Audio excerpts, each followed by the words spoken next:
कुछ दिन पहले यमन ने बताया था कि हम लगातार वार्निंग जारी कर रहे हैं उन तमाम देशों के लिए और तमाम जहाज़ों के लिए जो जहाज़ इजराइल जा रहे हैं या फिर जो विदेशी जहाज़ इजराइल से वापस कहीं और निकल रहे हैं या इजराइल के साथ डील कर रहे हैं, सामान लेकर जा रहे हैं और सामान वापस लेकर आ रहे हैं इजराइल। तो उन देशों को, उन जहाज़ों को जब हम वार्निंग दे रहे थे तो वो जहाज़ अलर्ट हो रहे थे और अपना रास्ता बदल रहे थे। लेकिन कल कुछ ऐसा हुआ जिसके बाद यमन ने बड़ा खेल कर दिया। कई देश के जहाज़ एक साथ बैक टू बैक इजराइल की तरफ बढ़ रहे थे समुद्री इलाके से। उसमें एक नॉर्वे का भी जहाज़ था जो डीजल ईंधन लेकर, पेट्रोल लेकर इजराइल की तरफ आगे बढ़ रहा था। अब यमन ने उसको जानकारी दी, वार्निंग दी और हत्ता की वार्निंग शॉट भी दिए कि आप ये इजराइल की तरफ जहाज़ ले जाना बंद करें और रास्ता मोड़ लें, अपना रास्ता बदल लें और यहाँ से दूर चले जाएं। लेकिन कई सारे जहाज़ जो थे उन सभी ने वार्निंग को एक्सेप्ट किया, पीछे हट गए और इजराइल की तरफ न जाकर वो वापस मुड़ गए।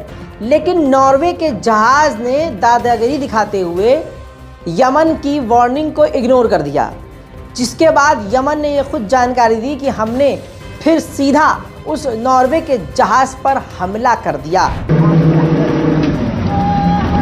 अल्लाहु अकबर, अल-मौत अमेरिका, अल-मौत इस्राइल, अल-लानत अल यहूद, अन-नस्र वल इस्लाम।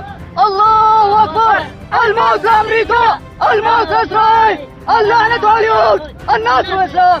अल्लाहु अकबर, अल-मौत अमेरिका, अल-मौत इस्राइल, अल-लानत अल यहूद, अन-नस्र वल इस्लाम।